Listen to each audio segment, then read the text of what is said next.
Roma no empezó a perder Italia en una frontera, empezó a perderla en una fiesta, cuando una ciudad entendió que la ley jamás iba a abrirle la puerta. Asculum todavía no olía a guerra. Después Roma diría que allí enfrentó una rebelión, pero en esa plaza había algo más peligroso, una comunidad que ya sospechaba que el Estado, al que había servido durante generaciones, la vigilaba como a una amenaza. Corría el rumor de que varias ciudades italianas intercambiaban rehenes, una señal de preparación y desconfianza. Así que, cuando el pretor Servilio irrumpió en Asculum, no entró en una ciudad tranquila, entró en una plaza ya cargada de yesca. Servilio habló con amenaza, no con autoridad, y ese detalle lo cambia todo. La multitud estaba reunida en un festival, pero hasta en una fiesta puede sentirse el segundo exacto en que cambia la temperatura política. Una frase más dura, una pausa demasiado larga,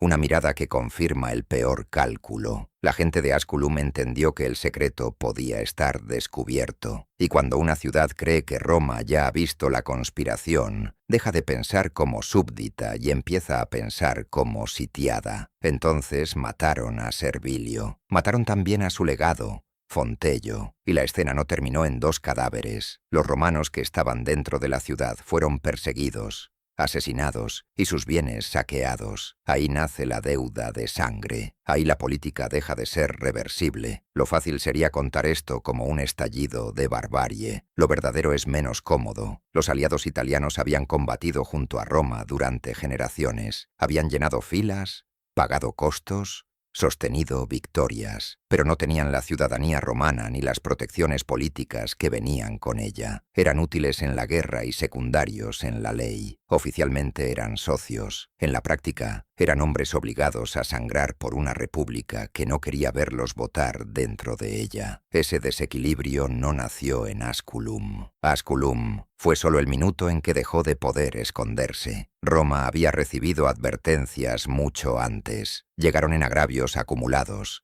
en discusiones sobre tierra y estatus, en la costumbre de pedir sacrificios comunes sin repartir pertenencia común. Ya en 125 a.C., Marco Fulvio Flaco intentó ofrecer ciudadanía a los italianos. La propuesta despertó temor político y se hundió. Ese mismo año, Fregelae se rebeló y fue destruida. Era una alarma temprana. La exclusión podía dejar de ser una queja y convertirse en guerra. Roma vio la señal, pero prefirió tratarla como un caso aislado. Por eso el problema siguió creciendo dentro del propio edificio romano. Ese es el punto que importa para la Cámara. Asculum no es el comienzo moral de la historia, es su detonación visible. El comienzo real está en Roma, donde durante décadas se ensayó la integración y se retiró en el último segundo. Se aceptaba el servicio, pero se negaba la igualdad. Se pedía lealtad, pero se cerraba la comunidad política. Se llamaba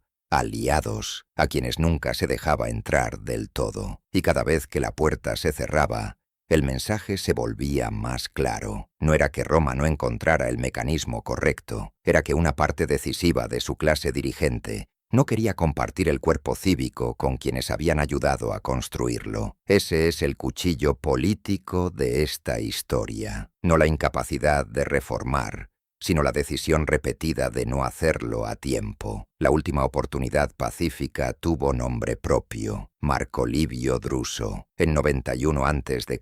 intentó resolver la crisis con un programa que incluía la ciudadanía para los italianos. Durante un instante pareció posible que Roma se corrigiera sin incendio, pero el Senado invalidó su legislación por razones técnicas, y poco después, Druso fue asesinado. Su homicida nunca fue identificado. Con esa muerte no cayó solo un tribuno, cayó la última salida civil capaz de mantener Italia dentro de la órbita romana sin una guerra abierta. Lo que hasta entonces se había discutido en leyes empezó a discutirse con juramentos, rehenes y acero. Por eso la imagen de Asculum debe quedarse fija desde el primer minuto, no como una anécdota cruel, no como una ciudad traicionera, sino como el instante exacto en que una reivindicación política entendió que ya no sería escuchada en Roma y decidió hacerse inolvidable por la fuerza. En esa plaza, Entre empujones, polvo y metal frío, la República descubrió demasiado tarde la pregunta que llevaba décadas evitando. ¿Qué es más peligroso para un Estado? ¿Un enemigo en la frontera o unos aliados que han concluido que la ley nunca los incluirá? En la siguiente parte, el foco se abre, el sistema antes de la explosión.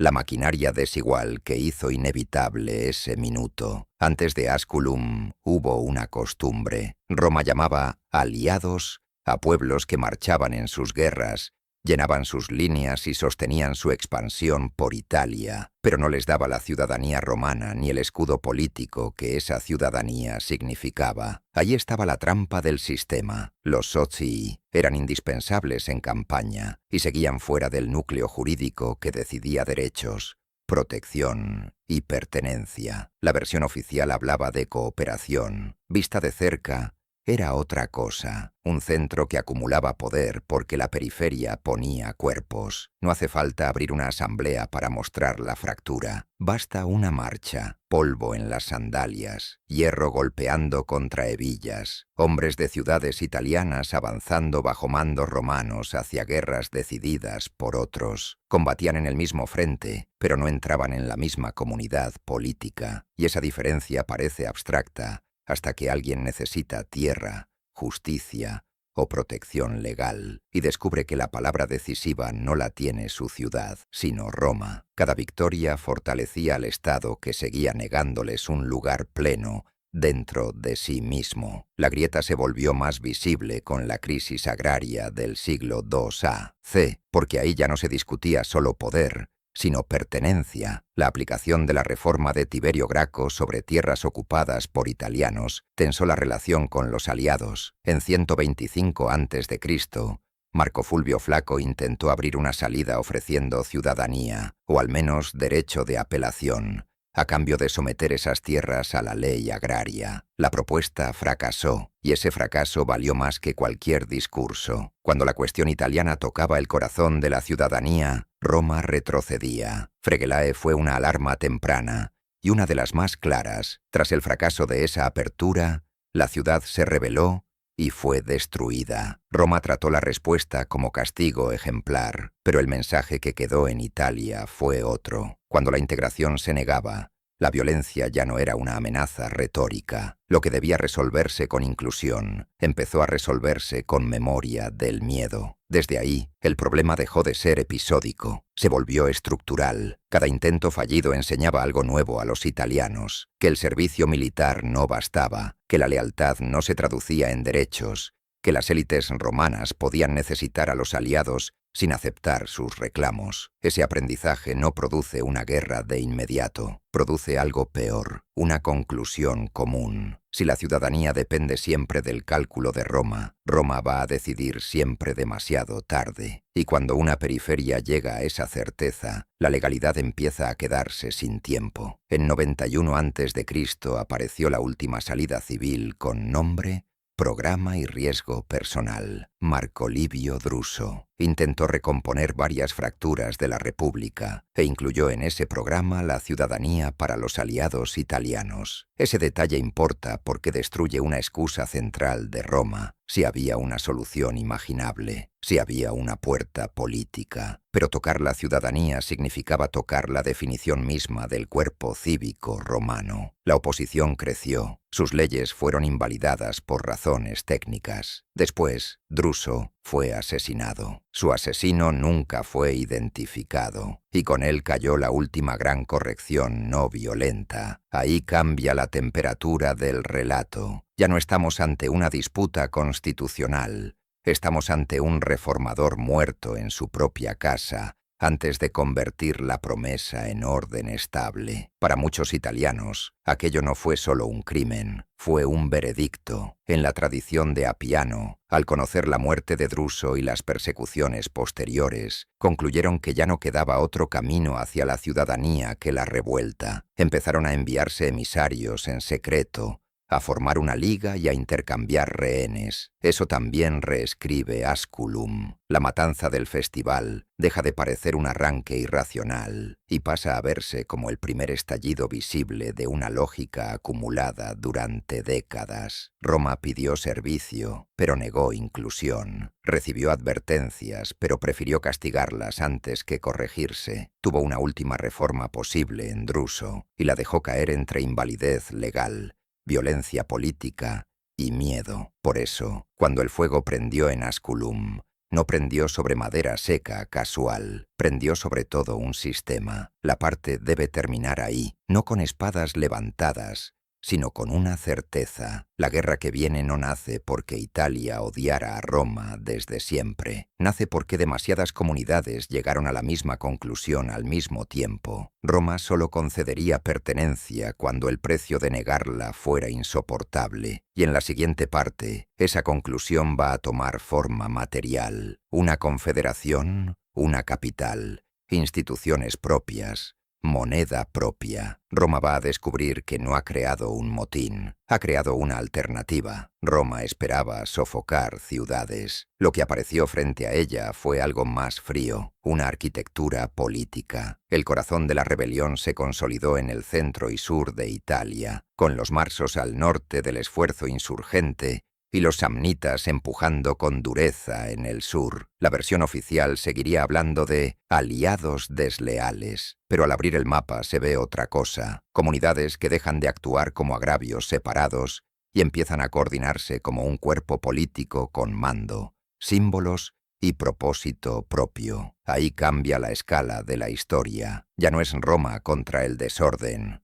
Es Roma frente a una coalición italiana que intenta darse forma antes de ser aplastada. La prueba más clara está en Corfinium. Los insurgentes la convirtieron en cuartel general y la rebautizaron Italia. Ese gesto importa más que 100 escaramuzas, porque renombrar una capital no es improvisar, es reclamar autoridad para nombrar el territorio. Durante años habían pedido lugar dentro de Roma. Ahora, en plena guerra, una parte de la península empezaba a imaginarse a sí misma como sujeto político, y en ese instante el conflicto deja de girar solo en torno a la ciudadanía, empieza a girar también en torno a quién puede hablar en nombre de Italia. Corfinium no fue solo un símbolo, fue una réplica desafiante del centro romano. Los rebeldes organizaron un senado propio, oficiales propios, y una estructura deliberadamente paralela a la república. Los detalles exactos del modelo se discuten, pero en lo esencial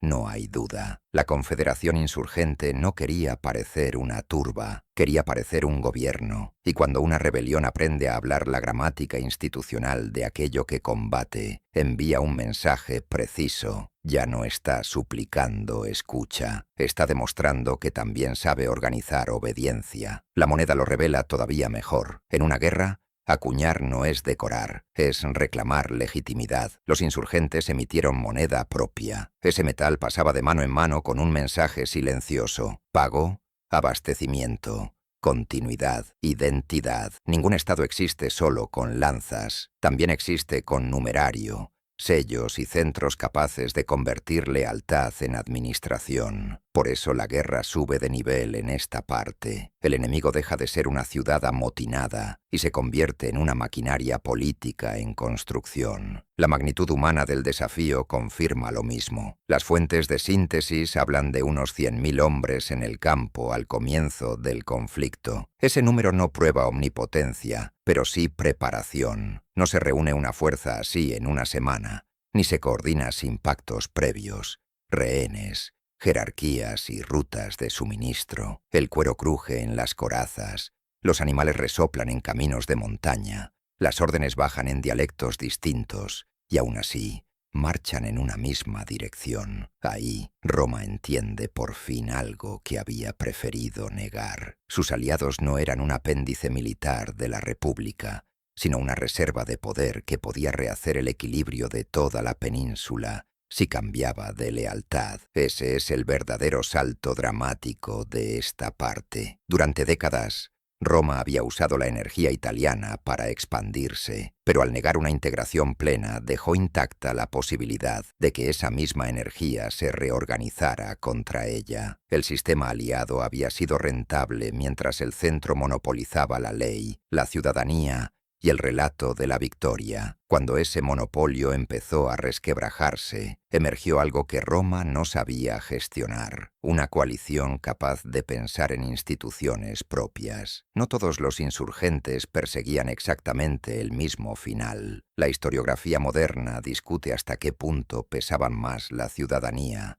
la independencia o una mezcla de ambas, pero esa misma discusión refuerza el punto central. La guerra ya no cabe dentro de la palabra disturbio, y ahí aparece la sospecha que sostiene toda la serie. Tal vez Roma no perdió primero batallas, tal vez perdió primero el control del marco político, porque una vez que Corfinium se llama Italia, una vez que hay senado, magistrados, moneda y un ejército masivo, cada victoria romana corre contra una amenaza mayor que un frente militar. Corre contra la posibilidad de que más comunidades acepten que esa confederación puede representar un futuro legítimo. La siguiente pregunta ya no es cuántas ciudades caerán, es cuántas comunidades decidirán cuál de las dos Italias merece sobrevivir. En la siguiente parte, el tablero se vuelve más peligroso. No toda Italia se alza, y precisamente por eso la guerra se convierte en una pelea por definir quién tiene derecho a hablar en nombre de Italia. Aquí llega el giro que cambia el tamaño real del conflicto. No toda Italia se levanta. Los pueblos de las colinas del centro y del sur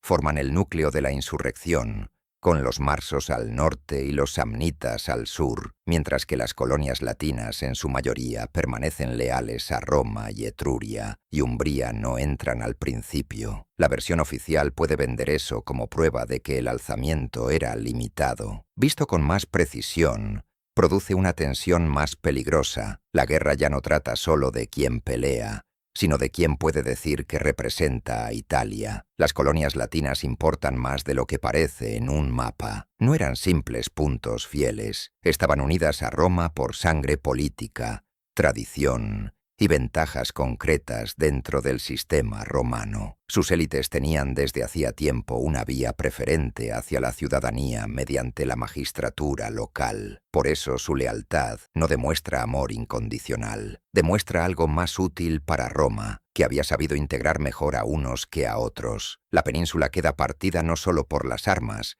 sino por distintos grados de inclusión. Etruria y Umbría vuelven el punto medio todavía más inquietante. Su ausencia inicial impide que la rebelión se convierta desde el primer golpe en una ola total. Pero esa misma ausencia abre una zona gris, comunidades que observan, calculan y esperan para ver qué orden ofrece más futuro. Y cuando Roma concede ciudadanía en 90 a.C., esas regiones aceptan, lo que muestra que la guerra también se decide en el terreno de la adhesión política, no solo en el campo de batalla. Ese es el verdadero centro del episodio. Corfinium ya ha sido rebautizada como Italia. Ya existe una confederación con senado, magistrados y moneda. Ya circula un lenguaje rival, pero una palabra política solo domina cuando suficientes comunidades aceptan vivir dentro de ella. Roma todavía conserva una ventaja decisiva. Mientras una parte clave de la península no se sume al bloque insurgente, todavía puede presentarse como el marco legítimo de Italia. Ahí el conflicto entra en una fase más compleja, una lucha por la definición del país antes incluso de la victoria final en el terreno. La cámara debe bajar ahora del mapa al detalle mínimo. Un mensajero llega de noche a una ciudad que aún no se ha movido. El cuero húmedo del arnés huele a camino largo. En el consejo local, nadie habla primero. Unos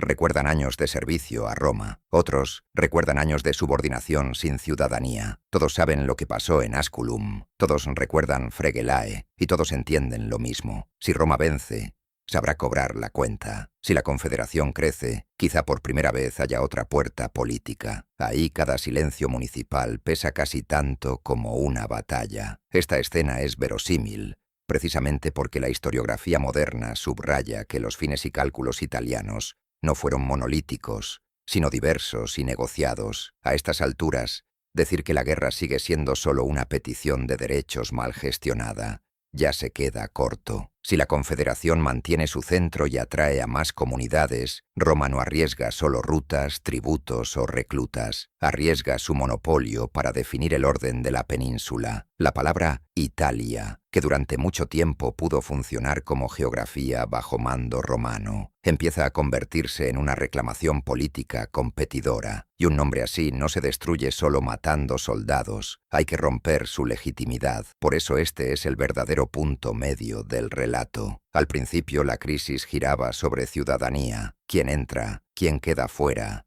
¿Quién sangra sin votar? Ahora la pregunta es más ancha y más peligrosa. ¿Quién tiene derecho a hablar en nombre de Italia? ¿Roma, que la ha dominado y organizado? ¿O una coalición de pueblos que la ha sostenido militarmente y ahora ensaya su propio centro político? No todos los rebeldes imaginaban exactamente el mismo final, pero justamente por eso la guerra se vuelve más interesante. No es un simple motín, sino una disputa abierta por el marco futuro de la península. Esa debe ser la línea clavada en el centro del episodio. Ya no se discuten solo derechos, se discute quién puede apropiarse del nombre Italia. Y desde aquí, cada victoria romana tendrá un objetivo más profundo que matar o sitiar. Tendrá que separar a los vacilantes de los irreductibles, atraer a los prudentes, aislar a los duros, y demostrar que la ciudadanía negada en paz puede convertirse en arma durante la guerra. De hecho, eso ya empieza a verse cuando Roma ofrece ciudadanía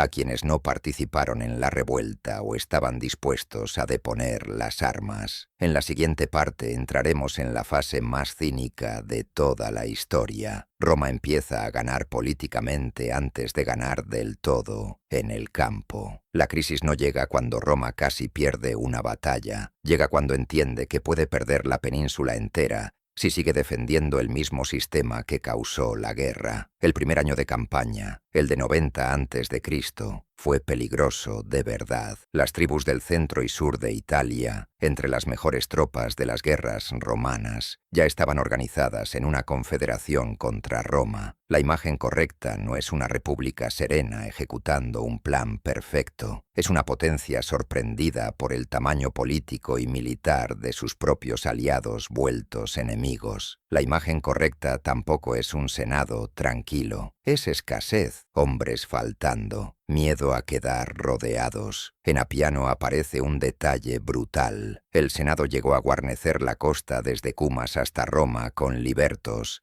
enrolados por primera vez por falta de soldados. Esa línea revela más que un decreto entero. Roma todavía tenía recursos, pero ya estaba usando recursos que antes no necesitaba tocar. Ahí el conflicto dejó de parecer una campaña difícil y empezó a sentirse como una emergencia existencial. En el norte, la herida tomó forma junto al Liris. Apiano cuenta que el cónsul Publio Rutilio Lupo y Cayo Mario habían tendido puentes frente a las fuerzas insurgentes y que Vetio Escatón preparó una emboscada. Rutilio cruzó. Sus hombres cayeron en tierra seca y en el agua. El propio cónsul fue herido en la cabeza por un proyectil y murió poco después. Los cuerpos bajando río abajo le revelaron a Mario lo que había ocurrido en la otra orilla. La importancia de esa escena no está en el morbo, sino en la verdad táctica. Un ejército consular sorprendido, un cónsul muerto y Roma contemplando el coste de haber subestimado a sus aliados. En el sur, el golpe fue distinto, pero igual de grave. Británica resume que los itálicos también fueron exitosos allí y llegaron a irrumpir en la Campania meridional. Eso destruye una comodidad romana. La Confederación no era fuerte solo en las montañas, ni limitada a una guerra de desgaste. Tenía alcance operacional y podía abrir varios teatros a la vez. La pregunta ya no era si Roma podía ganar choques aislados, era si podía impedir que más comunidades concluyeran que el futuro pertenecía a la Confederación. Y ahí aparece el giro más cínico de toda la historia. Antes de la sangre, Roma había resistido la reforma. Después de la sangre, empezó a venderla como salvación. En 90 a.C., Lucio Julio César impulsó una ley que concedía la ciudadanía a los italianos que no se hubieran rebelado y probablemente también a quienes depusieran las armas de inmediato. Lo importante no es solo la ley, lo importante es el momento. Roma no concede entonces porque de pronto haya descubierto la justicia del reclamo. Concede porque ha descubierto la utilidad estratégica de esa justicia. La ciudadanía deja de ser una respuesta moral y se convierte en una cuña política. Ese es el centro dramático del episodio. La República no derrota primero a la Confederación en el campo, la hiere en su principio de unión. Si una ciudad puede salvar a sus élites, conservarse y entrar por fin en el cuerpo cívico romano, el precio de seguir luchando cambia de golpe. Corfinium puede llamarse Italia. La moneda puede circular.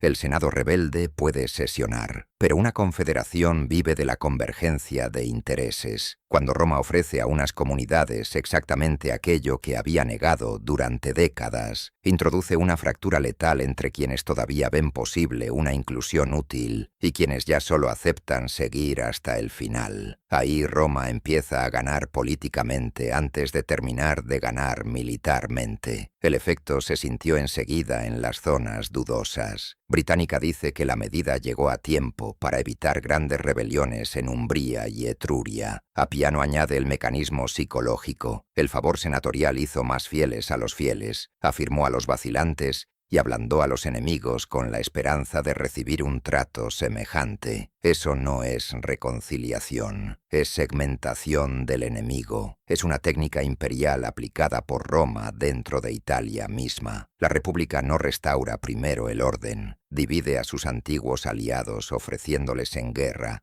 la pertenencia que les negó en paz. Y la maniobra no terminó ahí. En 89 a.C., nuevas medidas ampliaron todavía más la vía de acceso al estatus cívico, mientras el frente militar romano mejoraba con claridad. Británica resume que en 89 la guerra en Italia central estaba ganada, y el proceso legislativo posterior consolidó la reorganización política de las comunidades incorporadas. Eso significa que el conflicto entra en su fase terminal, no solo por desgaste militar, sino por descomposición interna de la causa común itálica. Roma dirá después que restauró el orden y generosamente integró a Italia. Los hechos muestran algo menos noble. Solo integró de verdad cuando comprobó que el viejo sistema de aliados subordinados ya no podía sostenerse sin incendiar la península. Oficialmente, Roma sofocó una rebelión y, restablecido el orden,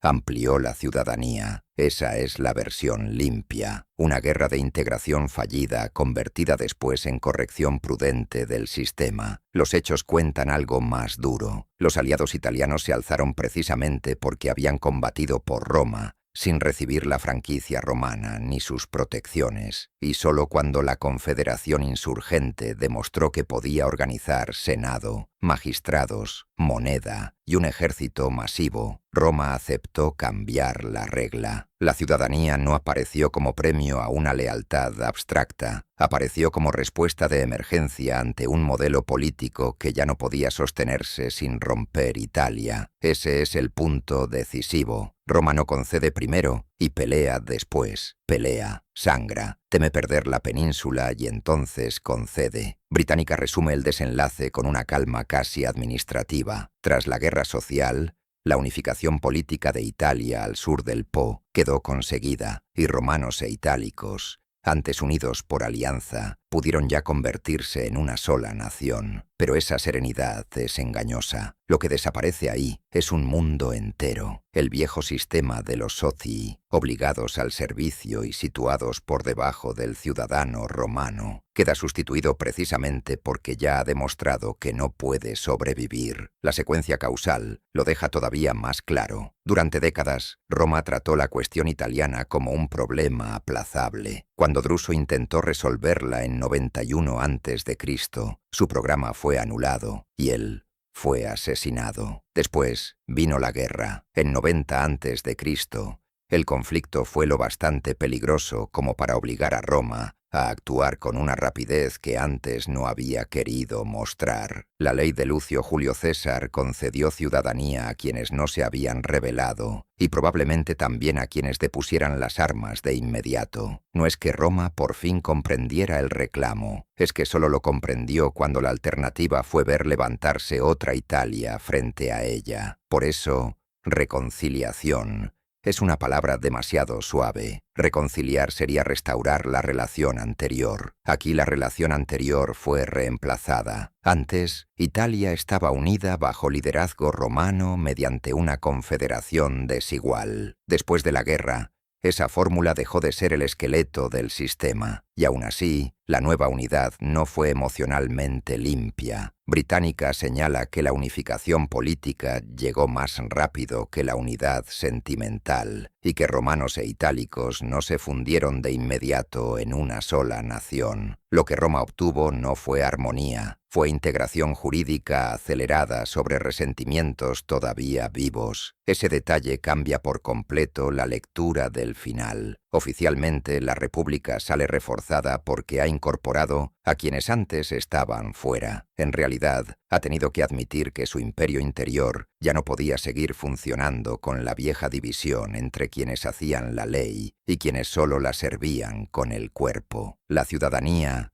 antes administrada como privilegio, pasa a usarse como cemento de urgencia, y ni siquiera entonces Roma quiso ceder del todo el control político del ingreso. Appiano dice que los nuevos ciudadanos fueron inscritos en tribus separadas que votaban al final, lo que reducía enormemente su eficacia electoral. En 88 a.C., Sulpicio impulsó precisamente su distribución entre todas las tribus. Roma abrió la puerta, pero todavía intentó decidir desde qué rincón entrarían los recién llegados. Aquí está la diferencia entre la versión oficial y la real. La oficial dice que Roma integró Italia. La real dice que la integró bajo presión, después de intentar primero contenerla, luego dividirla y por último reorganizarla según sus necesidades. La oficial dice que la guerra terminó con el orden restaurado. La real muestra una república que ha normalizado la violencia dentro de Italia misma. Británica lo formula sin dramatismo, pero el diagnóstico es devastador. La guerra social hizo que el uso de la fuerza dentro de Italia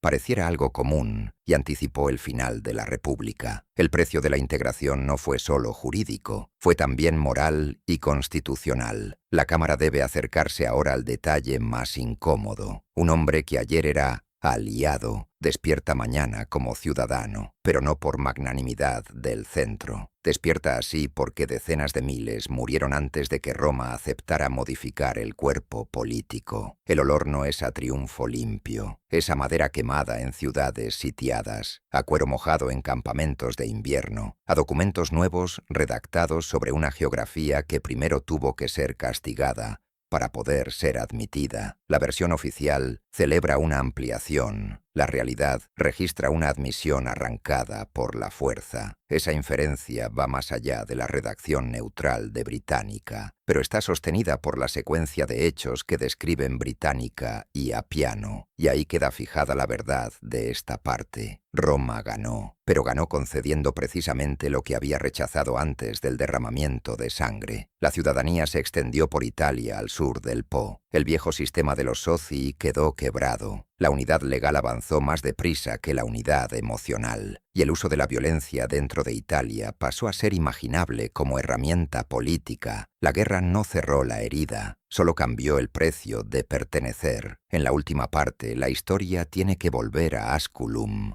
porque ahí empezó la deuda de sangre, y ahí Roma se aseguró de que la nueva Italia recordara cuánto costaba entrar en ella. Asculum vuelve al encuadre como un espejo roto. Al principio de la guerra, fue la ciudad donde una fiesta se convirtió en matanza y la política en deuda de sangre. Al final, vuelve a aparecer cercada, exhausta, mirando desde las murallas a Cneo Pompeyo Estrabón, el comandante que va cerrando el norte mientras el resto de la confederación pierde aire. La versión oficial dirá que Roma solo recuperaba una plaza rebelde. Vista de cerca, La escena es más cruel. Roma convierte el mismo lugar donde todo se volvió irreversible en una lección visible para el resto de Italia. Entonces entra Vidacilio. Apiano dice que Asculum era su ciudad natal y que acudió con 8 cohortes para socorrerla. Antes de llegar, envió aviso. Cuando lo vieran avanzar a lo lejos, los habitantes debían lanzar una salida coordinada contra los sitiadores